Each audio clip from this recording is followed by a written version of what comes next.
remarque de nombreuses reprises de feu depuis plusieurs Ah, minutes ils font maintenant. chier, C'est vrai qu'il y a du travail au sol avec, je le disais, des dizaines de pompiers mobilisés. Malgré tout, on continue à voir, à apercevoir cette fumée, alors qu'on se trouve à plusieurs centaines de mètres des lieux. Ça, Cette c'est de fumée la assez merde. impressionnante, une fumée blanche. Cela veut dire que malgré tout, les pompiers continuent et tentent d'enrayer cet incendie. On devine bien ces camions, ces dizaines de camions de pompiers. Je le disais, près de 2000 pompiers qui sont mobilisés sur cet incendie, des pompiers venus de toute la France. Lorsque les camions passent juste à côté de nous, on voit vraiment des pompiers venus du Var, de l'Hérault, d'autres départements encore plus lointains pour tenter justement d'enrayer cet incendie. Moyens terrestres importants, moyens aériens aussi extrêmement importants, avec de nombreux largages,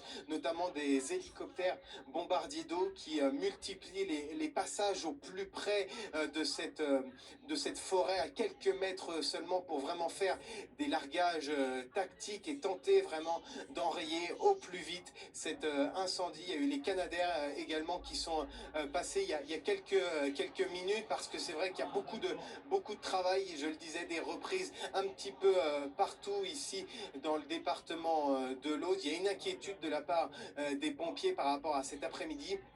Il va faire très chaud, la température dépasse les 30 degrés, le vent se lève avec parfois des rafales assez importantes, ce qui propage bien évidemment ces flammes dans une végétation très sèche. On sait que 17 000 hectares de végétation ont déjà été parcourus par cet incendie qui n'est toujours pas fixé, on le rappelle, raison pour laquelle les pompiers sont toujours au travail ici dans le département de l'Aude. Pierre Barbin avec Vincent Berthézen dans l'Aude pour BFM TV. Merci, merci à vous. Avec ces images évidemment toujours impressionnantes, ces fumées, ces flammes qui ne sont jamais que la phase émergée de l'iceberg, parce que on voit ces fumées. Au sol, il y a les flammes dans cette forêt, les pompiers qui sont devant, qui tentent de contenir la progression de cet incendie. Il y a une musquée aujourd'hui, bien sûr. Ce qui est particulièrement regardé, scruté, c'est la météo, avec ces fameux vents tournants qui n'arrangent rien. Oui, tout à fait. On a un anticyclone qui s'est positionné, donc qui atténue la tramontane qui soufflait et qui attisait ce feu, mais qui rajoute un changement de direction du vent. Donc, une obligation là pour toutes les forces en présence, mais de changer de stratégie pour évidemment s'adapter à ce vent qui a tourné, qui a quand même une force qui est suffisante hein, pour attiser encore ce feu. On est autour des 40 km/h qui montent progressivement tout au long de la journée. Et donc ce sont ces vents qui vont malheureusement dans les vallées complexifier l'action évidemment des sapeurs-pompiers, complexifier aussi l'action aussi des maires et des différentes personnes qui sont au service de la population pour pouvoir coordonner à la fois des évacuations, coordonner aussi quand elles seront évidemment nécessaires, la mise à l'abri des personnes, mais aussi la protection de certains sites classés, de certaines infrastructures qui sont sensibles. Tout ça, il faut imaginer que la météo, malheureusement, complexifie aujourd'hui la manière dont les opérations vont être conduites, puisqu'il faut repositionner en fait ce dispositif-là en fonction de ce vent, des stations météorologiques qui vont être installées, qui sont installées, qui font partie du dispositif installé par les pompiers. Alors évidemment celle de Météo France, mais aussi des stations météo qui vont permettre aux pompiers d'adapter en temps réel, tout le temps, leurs différentes actions et pouvoir là à la fois mesurer l'hygrométrie, donc savoir un peu ce que l'on a. Ce vent est un peu plus humide, donc voilà, pouvoir en permanence tout le temps, tout le temps en fonction des différents capteurs qui sont présents sur le théâtre d'opération, et de pouvoir adapter la stratégie, de pouvoir lutter au mieux contre cet incendie. Ludovic Pingano, c'est vrai, quand on continue de voir ces images, 17 000 hectares parcourus et donc 90 km de lisière de feu, c'est-à-dire tout le contour de cet incendie, où les pompiers doivent être mobilisés, bien sûr, parce que c'est de chaque côté, au vu des vents tournants, que le feu peut avancer à n'importe quel moment. Oui, il y a tout un dispositif qui est positionner autour de ce feu, en tenant compte également de tout ce qui peut évoluer dans la journée, notamment le sens du vent. Ça a été largement expliqué lors des précédentes interventions. Il faut donc que ce dispositif soit non seulement en capacité d'intervenir là où on lui demande d'intervenir et d'avoir des actions très concrètes à réaliser, mais pour autant, ce dispositif doit aussi rester très agile pour pouvoir se déplacer rapidement, parce que de nouvelles missions peuvent être identifiées, ou tout simplement parce que certains peuvent se retrouver en situation dangereuse et donc être en capacité de se déplacer pour se mettre en sécurité. Et tout cela, c'est supervisé par le commandant des opérations de secours et par les différents chefs de secteur qui sont positionnés partout. Vous vous doutez bien qu'on ne peut pas tout voir depuis le poste de commandement, mais ce travail peut être facilité également donc par la remontée d'informations des chefs de secteur, mais également par ce que peuvent voir les moyens aériens depuis le ciel lors de leurs opérations de largage, mais parfois également par l'utilisation de drones, ce qui n'est pas forcément le cas aujourd'hui, puisque drones et moyens aériens sont pas forcément des alliés en raison du risque d'accident. On va retrouver le lieutenant-colonel Frédéric Larreau, porte-parole de la sécurité civile, pour faire un point sur l'état, la situation de ce feu que les pompiers espèrent fixer aujourd'hui. Pour l'instant, ce n'est pas du tout le cas, sachant qu'un feu fixé, vous l'entendez parfois souvent à l'antenne, c'est la première étape. Ça ne veut pas dire qu'il est éteint, il y a différentes étapes. Clairement, le feu fixé, c'est vraiment la première étape. On a un feu qui a une forme de plume depuis son point d'origine, avec des flancs sur les côtés et un front de flamme devant. Et donc, l'objectif, ça va être de faire en sorte que ce feu n'avance plus, poussé par le vent, et donc de faire en sorte de recadrer son front et donc de le fixer, d'où ce terme de feu fixé, et faire en sorte que ce feu n'avance plus dans le sens de propagation. Malgré tout, on a des flancs qui restent actifs. Et donc on va travailler sur le flanc gauche et le flanc droit.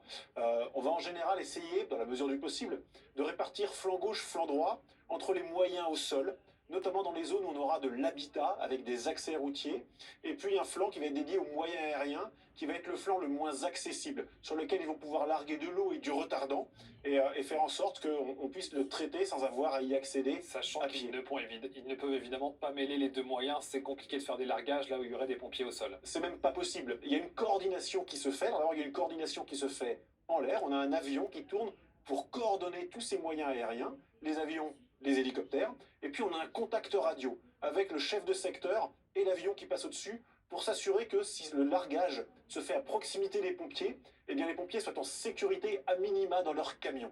Et donc, dès lors qu'on va traiter ces flancs et qu'on aura réussi à les tenir, on va parler de feu maîtrisé. C'est la deuxième étape. C'est la deuxième étape.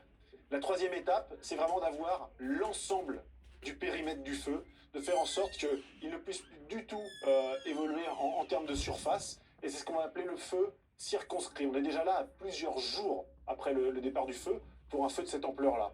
Et puis la dernière étape, l'objectif final, qui est l'extinction, avec des opérations de noyage, d'aller chercher des points chauds partout où il en reste, de gratter le brûlé, d'aller gratter toutes les zones qui sont noires pour faire en sorte qu'on n'ait plus aucun point chaud à plus de 30 degrés sur l'ensemble de la surface. On parle ici d'une surface qui est l'ordre de 1,5 fois Paris, sur lequel ces 2000 sapeurs-pompiers et sapeurs-sauveteurs vont aller travailler, œuvrer pendant des jours, des semaines, avant de pouvoir passer un feu éteint.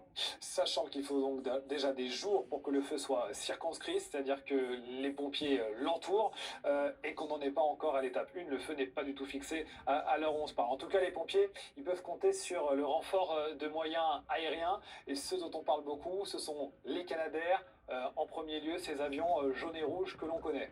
Exactement. On a une flotte d'État de sécurité civile avec des avions, des hélicoptères, qui est la plus grosse flotte d'Europe et qui est la plus diversifiée. On a plusieurs types d'avions. On a les Canadair, on a les Dash, on a des Air Tractor, on a des hélicoptères lourds et légers. Les Canadair, c'est les plus iconiques, c'est les jaunes et rouges, c'est ceux qui sont capables d'écoper. Ils transportent 6000 litres d'eau qu'ils vont aller chercher en 12 secondes sur des plans d'eau, sur la mer, sur des écopes qui sont pas plus grosses que ça. Et donc pendant 12 secondes pour remplir 6000 6000 litres d'eau qu'ils viennent chercher en l'occurrence dans la mer. Exactement, dans des zones d'écopage qui ont été identifiées auparavant. On a des zones d'écopage dans toute la France. Et avec le changement climatique d'ailleurs, on en identifie de plus en plus pour pouvoir être en mesure de faire des largages comme on a pu le faire en 2022 dans le Jura avec des zones d'écopage qui avaient été pré-identifiées auparavant. Et puis on a des avions qui vont transporter plus d'eau, les Dash en l'occurrence 10 000 litres, mais qui eux doivent se poser pour recharger. Donc ça prend un peu plus de temps que les Ça prend Canadair. plus de temps, ça fait des rotations qui sont plus longues. Par contre, ils peuvent charger en eau ou en retardant, sur une installation qu'on appelle un pélicandrome, donc avec une pompe à même de pouvoir les charger en eau, et puis pour certaines avec une installation fixe retardant pour les charger avec ces 10 tonnes de retardant. Et puis on voit notamment beaucoup depuis ce matin, en plus des Canadair, des hélicoptères qui transportent une sorte de nacelle, je ne sais pas comment il faut Alors on l'appeler. appelle ça un Bambi Bucket. Un Bambi Bucket, voilà, je vais y arriver un jour, et qui largue aussi de l'eau à des endroits plus précis. À des endroits plus précis, effectivement.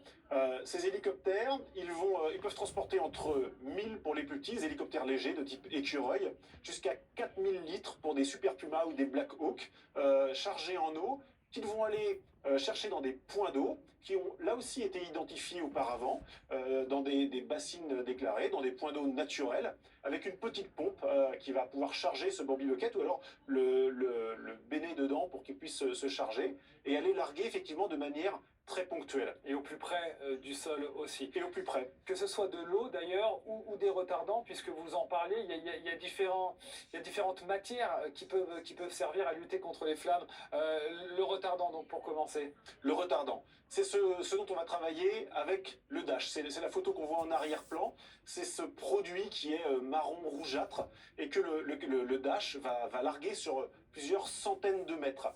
Ce retardant, il va se poser sur les végétaux pour les protéger et les rendre résistants à l'arrivée du feu pendant plusieurs heures, plusieurs jours. Et ce retardant, on va l'avoir de couleur brunâtre dès lors qu'on le largue en avion, et de couleur rose fluo quand on le largue avec des camions, quand on le projette avec des camions, et les militaires de la sécurité civile qui sont des groupes de retardants qui vont faire là aussi des bandes. Il est coloré pour qu'on puisse voir où est-ce qu'on l'a mis, où est-ce qu'on l'a appliqué, de manière à ce qu'en faisant plusieurs passes, on puisse aligner dans la continuité. Et il y a aussi ce qu'on appelle les mouillants, dont on entend moins parler. Le mouillant moussant, c'est un produit pour lequel on a l'habitude de travailler même en feu urbain, et qu'on va appliquer également sur de feux d'espace naturel, qui va faire en sorte que une goutte d'eau qui serait posée sur une matière quelconque, eh bien, prenne une forme étalée, et que finalement cette eau, elle recouvre entièrement la zone qu'elle doit protéger, et donc couper le contact entre le carbone de la matière, des arbres, et l'oxygène de l'air, pour faire en sorte que le feu s'éteigne. J'allais dire, je crois que désormais on maîtrise tout. En réalité, il reste encore un terme à expliquer. On parle d'hectares de feu parcourus, en l'occurrence 17 000 hectares à 7 heures. Ça peut encore évoluer, bien sûr, dans l'Aude. Ça ne veut pas dire que 17 000 hectares ont complètement brûlé. D'ailleurs, on est plutôt autour des 13 000 hectares brûlés actuellement sur les 17 000 hectares parcourus. C'est quoi la différence? Alors effectivement, on a vu le travail des pompiers depuis 3 jours, et qui se sont notamment employés à protéger des zones, protéger des habitations, protéger des installations qui sont au milieu du brûlé et donc qui ont été préservées. Et donc sur cette zone de 17 000 hectares brûlés, noirs, hein, lunaires, on a ces îlots de verdure qui ont été préservés par les pompiers et les sapeurs-sauveteurs. Donc la surface aujourd'hui parcourue, elle est importante pour nous, pompiers, parce que c'est celle qui mobilise l'ensemble de nos moyens. Mais plus tard, quand il va falloir replanter et repenser cette zone végétale, eh bien c'est la surface brûlée qui sera importante, parce que c'est la surface sur laquelle on va devoir travailler. Merci beaucoup, lieutenant-colonel, d'avoir pris le temps de tout nous expliquer en direct sur BFM TV, alors qu'on continue de suivre cette situation. On va retrouver Antoine Damécourt, qui est notre invité. Bonjour, vous êtes président de la Fédération des forestiers privés de France. Évidemment, l'enjeu ici, c'est celui des forêts. C'est cette forêt qui brûle, c'est ce terrain aussi escarpé qui rend le travail difficile pour les pompiers, et parfois qui facilite la progression des flammes, parce que beaucoup de forêts ne sont pas ou pas suffisamment entretenues aujourd'hui. Bonjour, d'abord je veux redonner toute ma solidarité aux gens qui sont sinistrés, qu'ils soient propriétaires forestiers ou des maisons, et remercier les pompiers et tous les gens qui luttent contre ce feu qui est un méga feu finalement, et donc c'est une guerre contre le feu. Donc moi depuis 5 ans, depuis 2022, les incendies en Gironde, nous, France-Sylva, on a fait 5 propositions.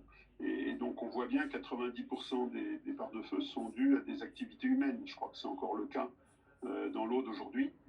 Donc évidemment, quand c'est un méga feu, on est dans une lutte très compliqué. Mais ce qu'il faut, c'est absolument que les feux ne deviennent pas méga feux. Donc la gestion forestière, vous en parliez, ben, il y a les obligations légales de débroussaillement qui sont mises en œuvre aujourd'hui, qui sont assez peu respectées, mais on nous dit que le débroussaillement doit être fait au mois de mars parce qu'après, il faut protéger la biodiversité, etc. Or, depuis le mois de mars, la végétation elle a repoussé, donc il faudra qu'on puisse faire les obligations légales de débroussaillement plus tard. Ensuite, on avait proposé que comme en Belgique ou en Allemagne ou en Pologne, il y ait des extincteurs dans toutes les voitures en France. Comme ça part souvent, et je l'ai entendu là en bordure de route, eh bien, il y aura toujours quelqu'un qui sortira son extincteur pour pouvoir essayer de calmer le feu au départ du feu. Dans la Sarthe, il a été mis des caméras sur des châteaux d'eau qui détectent le feu et 90% des départs de feu sont détectés par les caméras et donc par les pompiers avant de recevoir des coups de téléphone. Donc ça aussi, c'est une mesure qu'il faut essayer de développer sur tout le territoire. Et puis, les règles de l'urbanisme, c'est un vrai sujet, quoi. On ne peut pas construire des maisons n'importe où au milieu de la forêt parce qu'on voit qu'elles sont beaucoup plus difficiles à protéger. Donc ça, c'est des choses qu'on propose depuis 2022 et qui aujourd'hui n'ont pas abouti. Et quand j'entends dire que c'est à cause du réchauffement climatique qu'il y a ces feux, c'est surtout à cause des gens qui allument le feu, volontairement ou involontairement. Et après, évidemment, que le climat plus chaud, les vents, etc., font que ça peut se développer beaucoup plus vite. Mais voilà ce que j'ai envie de dire. J'ai un vrai ras-le-bol parce que les propositions qu'on fait sont concrètes et qu'aujourd'hui, eh ben, on les voit pas aboutir. Il n'y a pas d'évolution quand même, il n'y a pas eu d'évolution ces dernières années face à la multiplication des incendies, aux projections, aux prévisions qui nous disent clairement qu'il va falloir s'y habituer. Rien n'a été fait au niveau de l'entretien des forêts. Si, il y a les obligations légales de débroussaillement, et puis aujourd'hui en forêt, on ne peut plus, c'est des injonctions contradictoires. Il y a un article L411.1 du Code de l'environnement qui dit qu'on ne peut pas faire d'entretien en forêt et de gyrobroyage, etc., entre le mois de mars et le mois de juillet, et la fin juillet. Donc, et c'est ces périodes-là où il faudrait faire des entretiens en bordure de route, etc. Évidemment, faut pas gyrobroyer toute la forêt, mais en bordure de route, le long des maisons, c'est les fameuses obligations légales de débroussaillement qui, me dit-on, ne sont respectées qu'à hauteur de 30%. Donc ça, il faut qu'on fasse des progrès. C'est du pouvoir de police des maires. Hein. Je suis maire moi-même dans la Sarthe. Et donc c'est un gros travail du côté des maires, mais c'est très compliqué à mettre en œuvre. Surtout si on nous dit qu'on ne peut pas le faire entre mars et février. Faire les OLD au mois de... Enfin, gyrobroyer et protéger au mois de mars, ça ne réglera pas le problème. Il faut le faire un peu après. La végétation, elle pousse en avril-mai. Merci beaucoup, merci Antoine Damécourt d'avoir pris le temps de répondre à nos questions en direct sur BFM TV. On va retrouver à présent le député RN de l'Aude, Frédéric Falcon. Merci d'être avec nous. Bonjour. Troisième jour d'incendie qui se poursuit avec une situation qui évolue de minute en minute. On en est désormais à 17 000 hectares parcourus. De quelles informations disposez-vous de votre côté ? Écoutez, ce sont à peu près les mêmes informations. 17 000 hectares, c'est absolument catastrophique pour que les Français